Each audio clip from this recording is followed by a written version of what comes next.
할렐루야.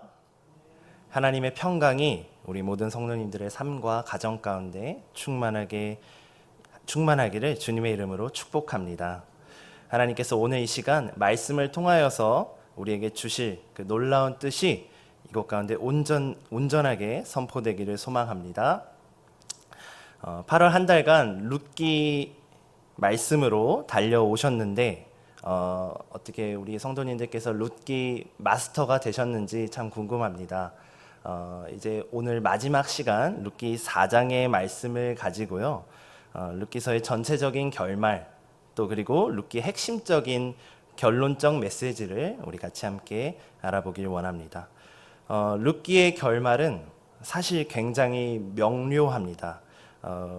오랫동안 신앙생활을 해오셨다면 또 룻기를 몇 번 읽어보셨다면 알 수 있는 룻기의 결말은 굉장히 간단합니다.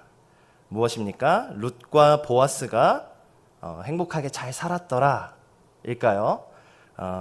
그건 아니고요. 룻과 보아스가 오벳이라는 아들을 낳았다라는 것이 굉장한 이 룻기의 핵심적인 이야기입니다.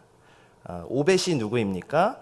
바로 다윗의 할아버지가 된 오벳입니다.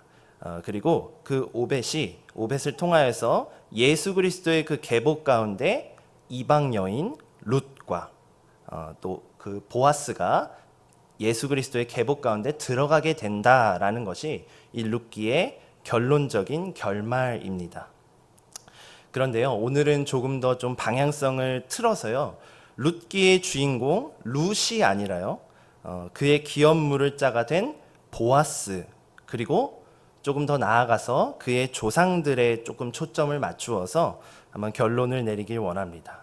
그래서 오늘 보아스가 오늘 제목처럼 스스로 고통을 짊어지는 자가 되어서 이 약자였던 룻과 또 나오미를 향한 그 선한 마음, 연민, 희생을 통해서 그 결말이 어떻게 되었는지, 또 성경에서 바라보는 보아스의 행적이 어떤 의미를 가지고 있는지를 우리 함께 살펴볼 것입니다. 그래서 성경은 오늘 이 룻기 4장에서 두 명의 인물을 먼저 소개합니다. 그리고 이 두 명의 인물을요, 굉장히 대조적으로 보여줍니다. 오늘 말씀 4장 1절에는요, 두 인물을 이렇게 말씀합니다. 우리 색깔로 구분하시면 될 것 같은데요. 제가 읽도록 하겠습니다. 보아스가 성문으로 올라가서 거기 앉아 있더니 마침 보아스가 말하던 기업물을 짜가 지나가는지라. 보아스가 그에게 이르되 아무개여 이리로 와서 앉으라 하니 그가 와서 앉으매. 성경은요, 오늘 두 인물의 이름을 대조적으로 보여줍니다. 그중 한 명은 중심이 되는 주인공 보아스이고요, 다른 한 명은 기업물을 짜 혹은 이름도 없는 아무개라고 말씀하고 있습니다. 이 기업물을 짜 아무개는 보아스보다 사실 죽은 나오미의 남편 엘리멜렉에 더 가까운 혈족으로 보여집니다. 그래서 기업을 물을 권한이요, 보아스보다 아무개에게 앞서 있었으며 이 죽은 엘리멜렉과 죽은 그의 두 아들, 나오미의 아들이 가지고 있었던 유산이 남겨진 땅의 기업물을 권한이 이 보아스보다 아무개에게 1순위로 보여지고 있습니다. 하지만 그의 이름이 나타나지 않고 아무개라고 표현된 것은 그의 이어나오는 행실로 인함임을 우리가 알 수 있습니다. 3절과 4절 말씀을 보도록 하겠습니다. 보아스가 그 기업물을 자에게 이르되 모압 지방에서 돌아온 나오미가 우리 형제 엘리멜렉의 소유지를 팔려 함으로 내가 여기 앉은 이들과 내 백성의 장로들 앞에서 그것을 사라고 내게 말하여 알게 하려 하였노라. 만일 내가 물으려면 물으려니와 만일 내가 물으지 아니하려거든 내게 고하여 알게 하라. 내 다음은 나요 그 외에는 물을 자가 없느니라 하니 그가 이르되 내가 물으리라 하는지라. 굉장히 길지만 결론은 간단합니다. 그 아무개가 기업을 물을 것이냐라는 것을 보아스가 지금 묻고 있습니다. 그리고 지금 수많은 사람들이요 모여 있는 이 성문 위에 또 10명의 장로가 참관하고 있는 이 자리에서요 아무개에게 엘리멜렉의 땅을 사서 기업을 물을 자가 되라라고 말합니다. 그래서 이 욕심 많은 아무개는요 처음에 그 땅을 굉장히 원했던 것 같습니다. 그래서 이 룻과 나오미가 가지고 있던 땅을 이 기업을 물게 된다면 자신의 재산으로 굉장히 가질 수 있기 때문에 그래서 내가 그것을 물으리라, 기업 물을 자가 될 것이라, 받아들이리라 라고 말합니다. 하지만 이어 나오는 보아스의 말을 듣고요 우리 성도님들 잘 아시는 것처럼 그 모든 전권을 보아스에게 넘겨버립니다. 6절입니다. 그 기업 물을 자가 이르되 나는 내 기업에 손해가 있을까 하여 나를 위하여 물으지 못하노니 내가 물을 것을 내가 물으라. 나는 물으지 못하겠노라 하는지라. 보아스는 이 아무개에게 기업을 물음과 함께 그에 대한 조건들을 여기서 설명합니다.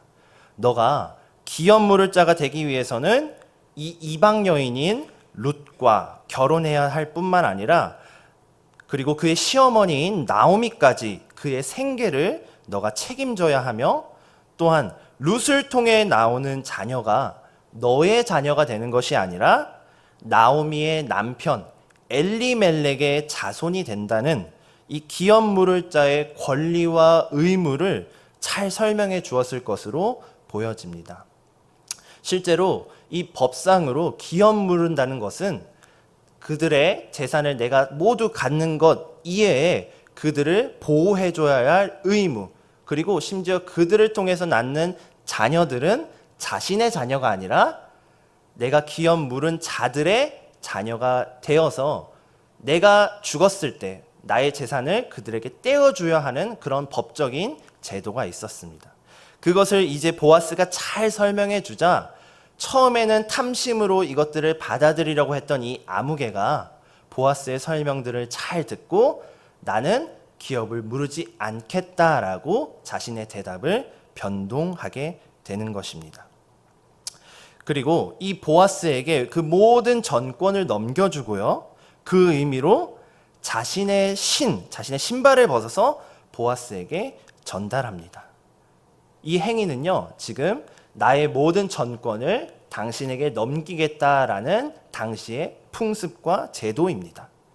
그래서 이 아무개는 모든 전권을, 기업 물을 권한을 보아스에게 넘겨버리고 영영 성경에서 언급되어지지 않고 이름조차 언급되지 않는 아무개로 남게 되어진다는 것입니다. 이와 다르게 보아스는요, 아무개와는 대조적으로 룻과 나오미를 받아들입니다. 그리고 그 행적들이, 룻과 나오미를 받아들이는 이 행적이요, 수많은 사람들을 통해서 보여지고 또 칭송받는 장면이 되게 된다는 것이죠.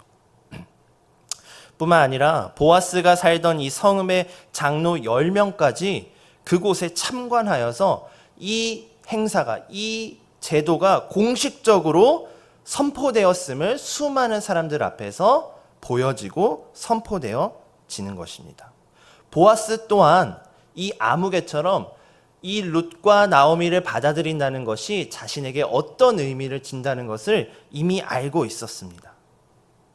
룻을 통해 나오는 그 자녀를 통하여서 이 자녀가 나의 자녀뿐만 아니라 엘리멜렉의 계보를 잇는 자가 되고 심지어는 이 룻을 통해 나온 자녀들을 통하여서 나의 재산을 이 자녀들에게 띄워주어야 하는 그런 굉장히 이타적인 행위라는 것을 보아스 또한 알고 있었습니다. 하지만 이 보아스의 희생과 헌신을 생각하면, 이 보아스가 자신의 희생과 헌신을 온전히 생각하면서 모든 사람들 앞에 기업 물을 자가 되기로 오늘 결단하였다는 것입니다.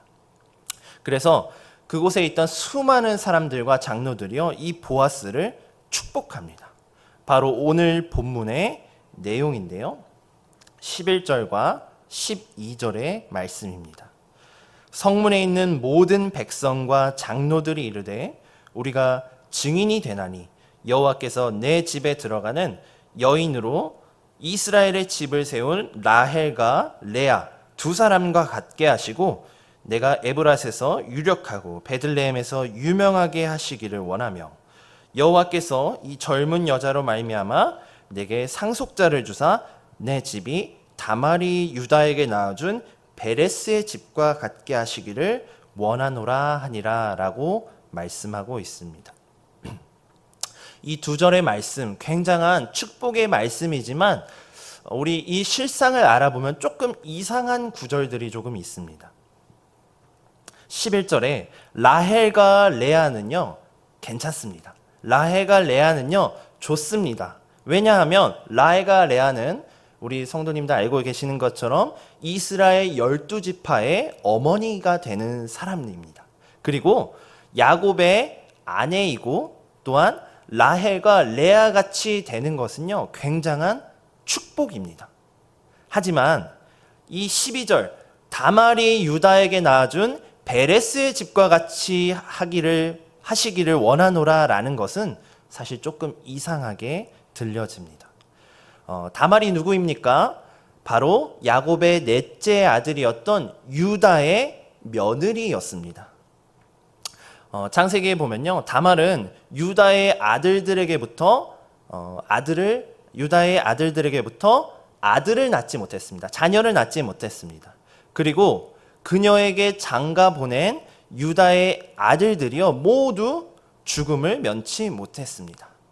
그래서 그의 시아버지인 유다가요, 그를 며느리인 다말을 멀리 유배를 보내게 됩니다. 사실은 성경에서는 이 아들들의 죄가 문제이기 때문에 아들이 사망했다고 나옵니다. 하지만 그것을요, 유다는 며느리에게 뒤집어 씌워서 며느리를 유배 보낸 것입니다. 그런데 어떤 일이 있었습니까? 다말은 꾀를 내어서 창기의 옷을 입고 그의 시아버지를 몰래 유혹하여서 아들을 낳습니다. 그 아들이 바로 오늘 말씀하고 있는 베레스라는 것입니다. 그래서 그의 출생 과정을 보면, 이 다말과 베레스의 출생 과정을 보면 사실 이것은 축복의 말씀으로 쓰이기에는 굉장히 조금 어색한 이야기라는 것입니다. 혹은 조금은 들었을 때 기분이 나쁠 만한 축복의 메시지가 아닌가 생각이 되어집니다. 하지만 오늘 축복하는 이 말씀 가운데 수많은 사람들은요, 우리보다도 유다의 행적들을 굉장히 속속들이 알고 있습니다. 그래서 우리가 조금 더 유다의 초점에 맞춰서 오늘 말씀을 좀 풀어내길 원합니다. 유다가 누구입니까? 말씀드렸다시피 바로 야곱의 넷째 아들입니다. 그리고 야곱의 가문을 잇는 장자입니다. 유다의 가문을 통해서 다윗 왕이 왔고요. 또 다윗의 가문을 통해서 예수 그리스도가 존재합니다. 그래서 성경 내에서 유다는요, 굉장히 주요한 인물 중에 하나인 것은 분명해 보입니다. 유다는 굉장히 거친 사람이었습니다. 그리고 굉장히 강한 사람이었습니다. 야곱이 그 유다를 축복할 때 사자에 대한 이야기들을 하게 됩니다. 그만큼 사자처럼 거친 사람이었지만 사실 그 내용들을 속속히 살펴보면은 오늘의 주인공 보아스처럼요, 마음속에 연민의 마음, 선한 마음이 있었다라는 것입니다. 오늘 룻기를 좀 앞으로 넘어서 창세기의 말씀을 잠깐 살펴보도록 하겠습니다. 창세기 37장 26절에서 27절까지의 말씀입니다. 유다가 자기 형제에게 이르되 우리가 우리 동생을 죽이고 그의 피를 덮어둔들 무엇이 유익할까? 자, 그를 이스마엘 사람들에게 팔고 그에게 우리 손을 대지 말자. 그는 우리의 동생이요 우리의 혈육이니라 하매 그의 형제들이 청종하였더라. 야곱의 아들들이요 요셉을 질투하여서 죽이려고 했을 때 첫째 르우벤과 넷째인 유다만이 오직 요셉 죽이는 것을 반대하였습니다. 물론 동생을 팔아넘긴 행위가요, 정당하다고는 절대로 할 수 없습니다. 하지만 이 악한 형제들의 마음 가운데 유다에게는 최소한의 연민과 선함이 숨어 있었다라는 것입니다. 요셉이 팔려간 후에 유다는 며느리인 다말을 통해서 베레스를 우연치 않게 낳게 됩니다. 그리고 자신이 얼마나 악하고 연약한 사람인지를 이 다말의 꾀를 통해서, 며느리인 다말의 꾀를 통해서 깨닫게 됩니다. 성경에서는 다말이 옳고 자신이 틀렸다라는 것을 스스로 인정하는 사건들을 겪게 된다는 것입니다. 유다의 아들들이 악해서 유다의 아들들이 죽었는데, 그것을 며느리에게 뒤집어 씌운 자신의 죄악을 이곳에서 다말을 통해서 깨닫게 되고 죄를 고백하게 되고 다말의 선함을 인정하게 된다는 것이죠. 뿐만 아니라 이 다말의 사건을 통하여서 나의 형제 요셉을 이 애굽에 팔았던 자신의 과거를 아마 생각했을 것입니다. 그리하여서 자신이 얼마나 연약한 사람이었는지, 자신이 얼마나 악한 사람이었는지를 깨닫고 그리고 회개하였을 것입니다. 이것을 우리가 어떻게 알 수 있냐면, 시간이 많이 지난 후에 총리가 된 요셉 앞에요, 이 유다와 그의 형제들이 서게 됩니다. 요셉은요, 꾀를 내어서 막내 동생 베냐민의 이 쌀자루에 자신의 은잔을 넣습니다. 그리고 이 요셉의 꾀에 빠진 그의 형제들이요, 다시 애굽으로 끌려오게 됩니다. 자루에 은잔이 든 이 막내 베냐민은 애굽의 노예가 되기를 요셉에게 강요받게 되어집니다. 하지만 이때 그의 형제 유다는요, 자신의 모든 잘못을 뉘우치고 요셉을 팔아넘겼던 자신의 과오와 다말을 유배 보냈던 자신의 악함을 고백하며 이렇게 말합니다. 창세기 44장 33절 말씀입니다. 이제 주의 종으로 그 아이를 대신하여 머물러 있어 내 주의 종이 되게 하시고 그 아이는 그의 형제들과 함께 올려 보내소서라고 말씀합니다. 요셉은요, 자신을 희생시키려는 형 유다의 말 앞에요, 자신의 마음이 완전히 무너져 내리게 됩니다. 그래서 곧 자신이 요셉임을 형제들 앞에서 울며 눈물로 말하게 되는 사건을 우리가 창세기에서 볼 수 있게 되어집니다. 형제를 팔아넘기고 며느리를 유배 보냈던 이 유다가 모든 죄를 회개하고 또 자신의 악함을 인정하고 그리고 자신의 마음속에 남아 있었던 그 최소한의 선함과 연민의 마음이 커져서 유다의 이 진실된 희생과 자신의 과오에 대한 참회가 온전히 요셉의 마음을 돌이키게 하였다라는 것입니다. 유다의 이 죄 고백과 자신의 이 희생이 없었다면 베냐민은 애굽의 노예로 남아 있었을지도 모르겠습니다. 야곱의 대는 이어지지 않았을 것일지도 모르겠습니다. 이처럼 모든 성경의 역사는 희생하는 자의 돌이킴과 죄 고백과 다른 이의 고통을 짊어지는 자들의 선함을 통해 이루어져 간다는 것입니다. 유다가 없었다면 보아스도 없습니다. 보아스가 없었다면 그의 자손인 다윗도 없습니다. 다윗도 없었다면 그의 자손인 예수 그리스도 또한 없으며 예수 그리스도가 없다면 우리에게는 구원도 없었다라는 것입니다. 사랑하는 성도 여러분, 우리가 믿는 이 예수 그리스도의 십자가 안에는 우리의 죄의 고백, 그리고 그리스도의 희생이 있습니다. 죄 없으신 예수님의 십자가와 구원이요, 그분의 희생 없이는 존재하지 않습니다. 그리고 그의 십자가를 믿고 따라가는 성도들의 구원에는 우리의 죄 고백 없이는 존재하지 않는다는 것입니다. 오늘 룻기의 말씀은 우리에게 이렇게 말씀합니다. 구원은 희생입니다. 생명은 희생입니다. 나와 내 이웃을 살리는 예수 그리스도의 십자가의 길은 희생이라는 것입니다. 우리를 향한 희생의 요청은 그리스도로 말미암습니다.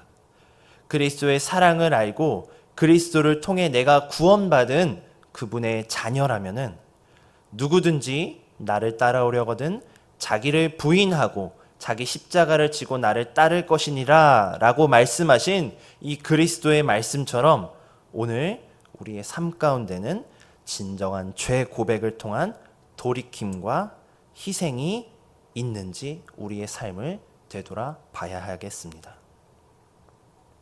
유다는 며느리 다말을 통해서 자신의 과오를 돌이켰습니다. 그리고 그의 희생으로 요셉의 마음을 돌이켜 이스라엘 민족을 구원의 여정으로 이끌어 갔습니다. 그리고 그의 희생은 오늘 유다를 거쳐 베레스를 거쳐 보아스에게까지 왔으며 보아스의 희생은 다윗을 넘어 예수 그리스도에게까지 나아가고 있습니다. 그래서 룻기 4장의 말미에는 다말을 통해 낳은 유다의 아들 베레스의 계보로부터 시작하여 다윗에게까지 나아갑니다. 오늘 본문 이어서 있는 룻기 4장 18절에서 22절까지의 말씀입니다. 베레스의 계보는 이러하니라. 베레스는 헤스론을 낳고 헤스론은 람을 낳았고 람은 아비나답을 낳았고 아비나답은 나손을 낳았고 나손은 살몬을 낳았고 살몬은 보아스를 낳았고 보아스는 오벳을 낳았고 오벳은 이새를 낳고 이새는 다윗을 낳았더라. 사랑하는 성도 여러분, 오늘 자신의 희생을 통해 성취된 유다의 계보는 예수 그리스도까지 이어져 그분의 영적 자녀들인 우리에게까지 이어져 있습니다. 그리고 이 계보는 희생을 통해 성취되고 이루어졌다라는 것을 우리는 알아야겠습니다. 그의 자녀된 우리 또한 희생을 통해서 다른 이의 고통을 짊어지는 그리스도의 복음과 그리스도의 그 십자가 안에서 이루어질 줄 믿습니다. 우리 모든 성도님들께서 그리스도가 보여주신 또한 유다와 보아스가 보여준 그 생명을 창조해내는 희생의 자리 가운데 나아가시기를 주님의 이름으로 간절히 축원합니다. 하나님께서 우리와 함께 하실 것입니다.